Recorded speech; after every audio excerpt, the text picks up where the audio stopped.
इस कार्यक्रम के पुण्यार्चक हैं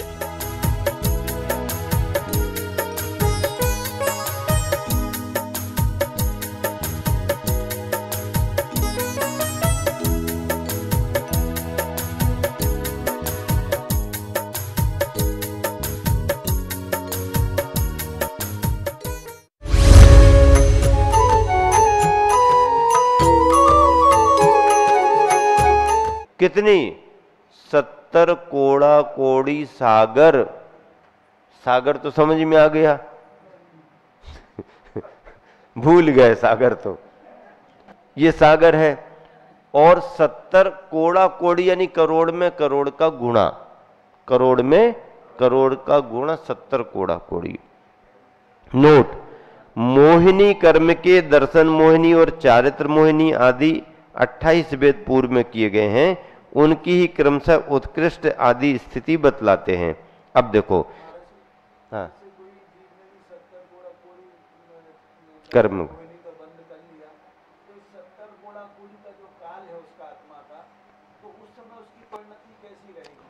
जो कर्म जिस स्थिति को लेकर जीव ने बांध लिया, वह कर्म उतने समय तक जीव के साथ बंधु को प्राप्त रहेगा। उदय कब आएगा? उदय कब आएगा? उसका उदय आएगा आबादा काल छोड़ करके। जीव किसी भी प्रकार का कर्म बंद करता है, उसकी स्थिति जितनी पड़ी है उसके हिसाब से उसमें कुछ गैफ करते हैं। आबादा काल का मतलब है यह कर्म बंद तो गया है पर इतने समय तक उदय में आकर के बाधा नहीं देगा, इतने समय तक उदय में आके बाधा नहीं देगा, ये आबादा काल है। फिर अब सहज रूप से वो कर्मोदय में नहीं आएगा। लेकिन कोई व्यक्ति यदि पुरुषार्थ करे कि हमको तो कर्म नष्ट करना है और वो वैसा तप तपस्चरण करने लगे, तो वो कर्म जो आबादा काल को लेकर के बाद में उदय में आने वाला था, उसकी उदीर्णा भी होने लगती है और असमय में वो कर्म उदय में आ जाता है। वो तप त्याग के द्वारा होता है। हाँ, उदीर्णा करा करके। तो ऐसी उदीर्णा में फिर वो अब उतने समय तक तो बाधा नहीं डालेगा, फिर उदय में आएगा तो बाधा डालेगा, उदय में आएगा तो बाधा डाल। लेकिन एक बात और है कि कर्म जितना स्थिति को लेके बंधा है उतनी स्थिति तक वो फल देगा ही देगा, ऐसा भी नियम नहीं है। यदि आपने अपना पुरुषार्थ करना शुरू किया और नियम संयम तपस्चरण का मार्ग आपने अपनाया, तो वो कर्म जो लंबा समय तक फल देने वाले थे वो शीघ्र ही उदय में आकर के नष्ट भी आप कर सकते हो। 70 कोड़ा कोड़ी का मिथ्यात्व का बंध किसी जीव ने कर लिया अपने परिणामों से किया। राजा शरैनक ने मुनि महाराज पर उपसर्ग कर दिया, साथ में नरक का बंध कर लिया। ये उस समय की तीव्रता में बंद किया। लेकिन जब उसके परिणाम सुधरे, उसको सारी बात समझ में आई, चेलना ने समझाया, महावीर भगवान के समूह शरण में चेलना शरैनक को ले गई, वहां उपदेश सुना उसने, तो शरैनक के परिणाम बदल गए और उसको अपने क्रोध पर, अपनी अज्ञानता पर पश्चाताप हुआ। और पश्चाताप करते करते उसने धर्म को, सम्यक दर्शन को स्वीकार किया। सम्यक दर्शन को स्वीकार करने का परिणाम क्या हुआ? सम्यक दर्शन आते साथ ही और छायक सम्यक दर्शन होते ही उसकी 33 सागर की सप्तम नरक की आयु पहले नरक में आकर के 84,000 वर्ष की रह गई। जीव ने किया कि नहीं किया? जीव ने बांधा तो जीव कम भी तो कर रहा है ना। अभी कम किया, वो काट भी सकता है। और तीर्थंकर प्रकृति का बंध कर लिया, तो अज्ञानता में जीव कितना ही कर्म का बंध कर ले, लेकिन ज्ञान की किरण आते ही सारा कूड़ा कचरा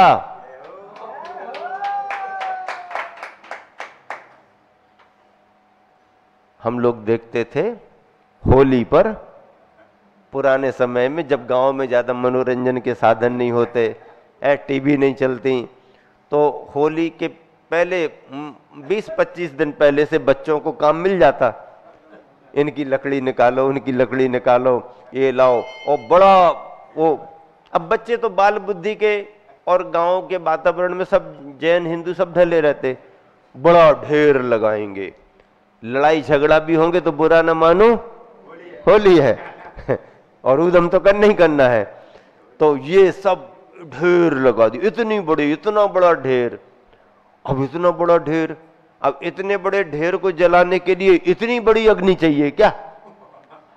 कितनी बड़ी अग्नि चाहिए? नहीं, अग्नि का भी इतना बड़ा ढेर बनाओ तब ये जलेगा।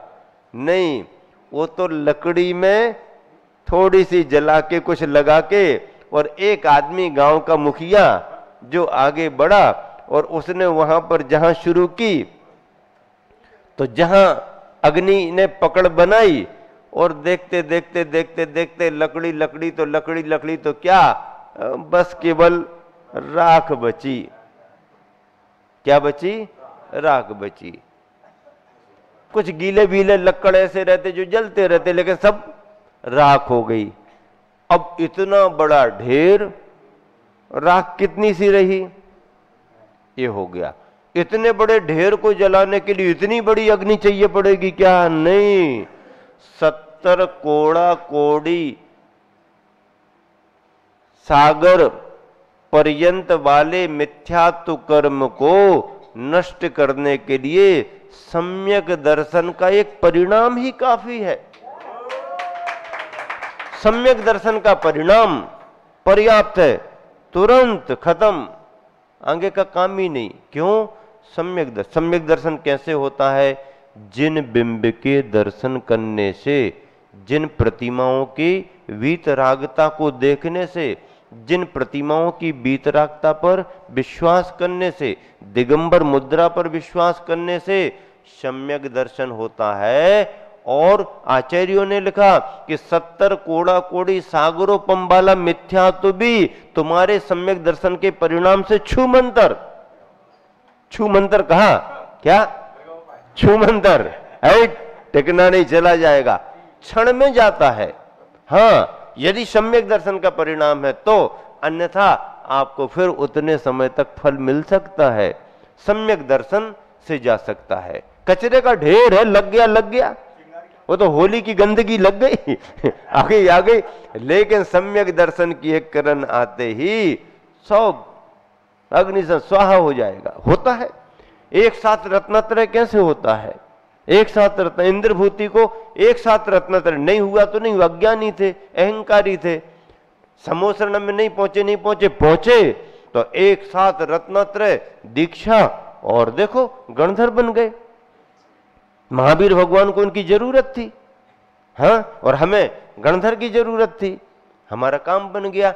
मनुष्य तो मनुष्य त्रियंचों को भी जिन बिंबों को देख करके सम्यक दर्शन हो जाता है, सम्यक दर्शन होता है। इसलिए मंदिरों में बिंब विराजमान करने के साथ साथ मानस संवादी बाहर बना दिए जाते कि जो मंदिर के अंदर नहीं आ सकते वो बाहर से देखते हुए चले जाएं। शोर सूतक का समय है, अंदर नहीं आ पा रहे तो बाहर से दर्शन हो जाएं, जैन जैनेतर को हो जाएं, त्रियंच पशु पक्षियों को की भी नजर पड़ जाए। ऐसे ऊपर बिंब आदि खुले में या मानस संवादी, ये पहले से व्यवस्थाएं हैं ताकि सबको लाभ मिले, वीतरागता का लाभ सबको मिले। इस तरह से तो अब 70 कोड़ा कोड़ी सागर भी क्षण भर में जा सकता है, हमारे पुरुषार्थ पर है। परिणाम आ जाए तो तुरंत काम बनता है, परिणाम ना आ पाए तो कोई बात नहीं। दर्शन मोहिनी कर्म की जगन और उत्कृष्ट, दर्शन मोहिनी कर्म की जगन स्थिति अंतर मुहूर्त। मिथ्या तो आया, जगन स्थिति को ले आया, अंतर मुहूर्त की स्थिति भी अंतर मुहूर्त में जा सकता है। और उत्कृष्ट स्थिति 70 कोड़ा कोड़ी सागर। अनंतानुबंधी क्रोधादि कसायों का उत्कृष्टता से ठहरने का काल, अनंतानुबंधी क्रोधादि कसायों का उत्कृष्टता से ठहरने का काल संख्यात भव, असंख्यात भव तथा अनंत भव तक हो सकता है। अनंत अनुबंधी कसाय अनंत संसार तक चल सकती है, संख्यात भव असंख्यात भव अनंत भव तक चल सकती है। क्रोधादि कसायों का जगन स्थिति बंद, क्रोध कसाय का जगन स्थिति बंद 2 महीने। अभी मान लो किसी ने जीव ने क्रोध कर्म का बंद किया क्रोध चारित्र मोहिनी में क्रोध का बंद किया, तो वह क्रोध जघन्य स्थिति 2 महीने की लेकर के आया, 2 महीने के अंदर खत्म हो जाएगा। मान का 1 महीने, माया का 15 दिन, लोभ का 1 अंतर मुहूर्त।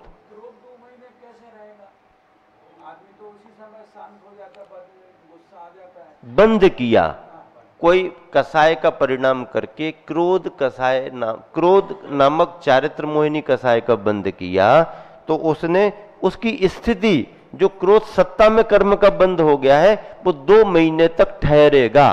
करने की बात नहीं है, कर्म जो बंद किया है वो कितनी स्थिति को लेकर के ठहर सकता, तो जघन्य से 2 महीने तक सत्ता में रह सकता है। उदय में आने पर क्रोध कर भी सकता है, क्रोध करेगा तो नए का बंद करेगा, क्रोध नहीं भी कर सकता है यदि उसकी जागरूकता है। क्रोध कर्म का उदय आया, अभी अपन सबको क्रोध मान माया लोभ का उदय है, लेकिन हमारे को फल नहीं मिल रहा, हम उस पर विजय प्राप्त कर रहे हैं।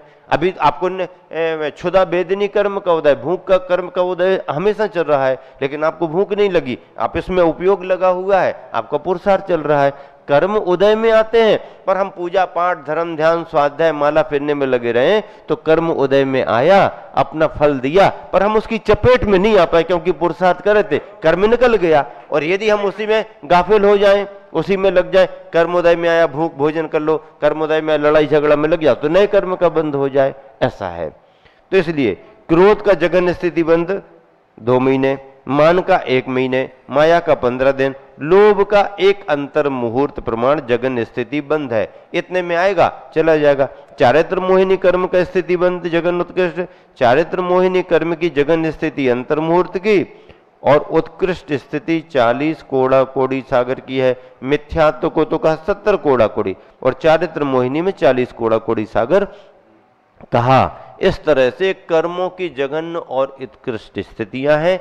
जीव अपने परिणामों से इस तरीके का बंद कर लेता है, और आबाधा काल छोड़ करके जब ये उदय में आता है तो इसके उदय में यदि व्यक्ति प्रभावित हो गया तो नए कर्म का बंद हो जाएगा, और समता भाव से उसने सहन कर लिया तो फिर वह निकल जाएगा।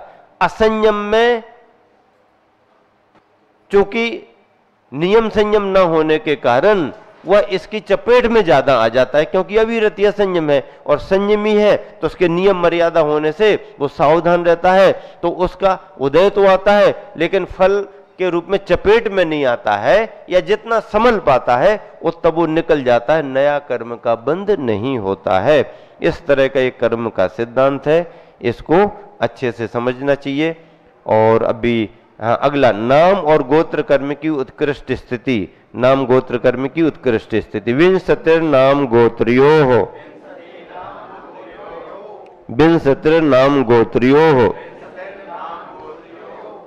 नाम कर्म और गोत्र कर्म की उत्कृष्ट स्थिति 20 कोड़ा कोड़ी सागर की है। नाम कर्म और गोत्र कर्म इनकी उत्कृष्ट स्थिति 20 कोड़ा, विशेष नीच गोत्र की उत्कृष्ट स्थिति 20 कोड़ा कोड़ी सागर की है, जबकि उच्च गोत्र की उत्कृष्ट स्थिति 10 कोड़ा कोड़ी सागर की है।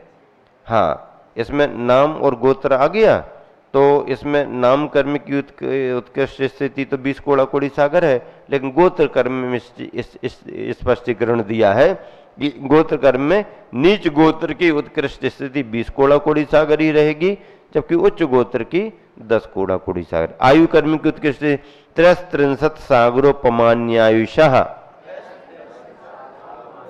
33 सागरोपमान्यायुषः।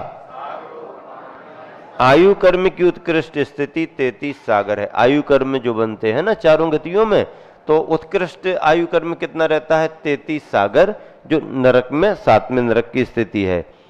अच्छा, स्वर्ग की भी बात आती है, तो आयु कर्म की जघन्य और उत्कृष्ट स्थिति, देवायु और नरक आयु की जघन्य स्थिति 10,000 वर्ष की है, और उत्कृष्ट स्थिति 33 सागर की होती है।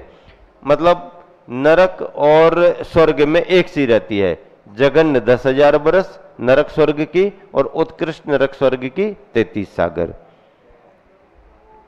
मनुष्य और त्रियंच आयु की जघन्य स्थिति अंतर्मूर्त, मनुष्य और त्रियंचों में जघन्य आयु अंतर्मूर्त, और उत्कृष्ट स्थिति 3 पल्ले की है।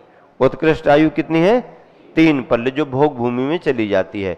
मनुष्य को, कर्म भूमि के मनुष्य और त्रियंचों को, तो एक पूर्व कोटि आयु। कितनी होती है कर्म भूमि में? एक पूर्व कोटि आयु। आदिनाथ भगवान को पूर्ण आयु नहीं मिल पाई, 84 लाख वर्ष पूर्व मिले, करोड़ पर नहीं पहुंच पाए, 84 लाख तक। बोली कितनी गई?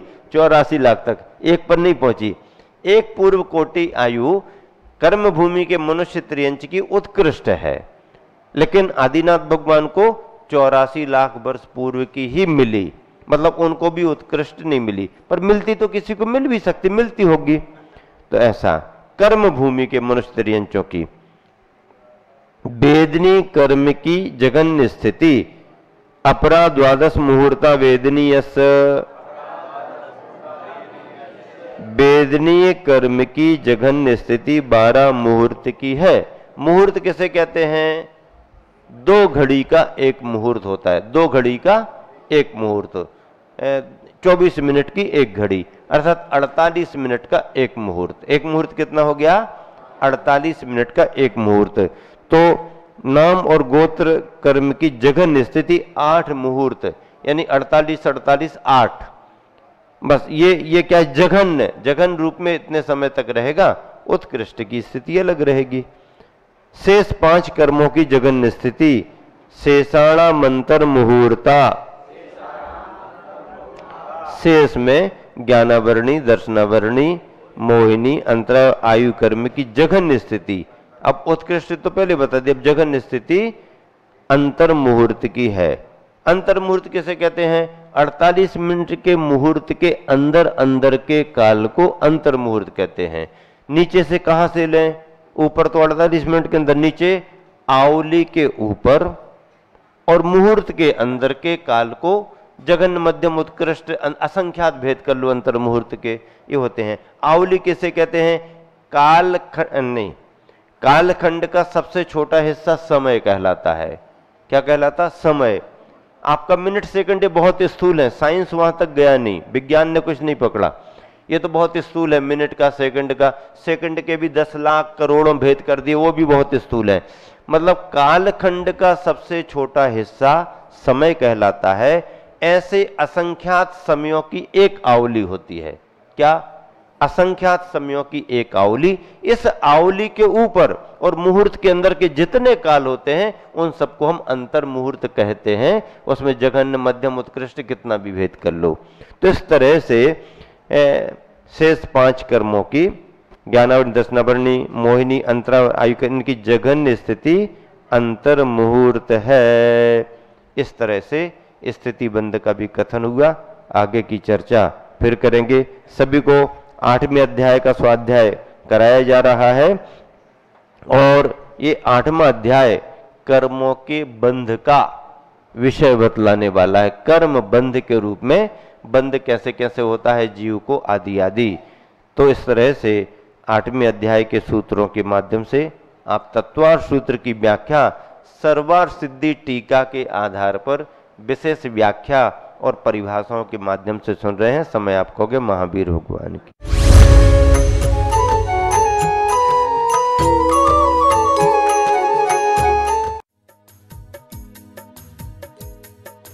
इस कार्यक्रम के पुण्य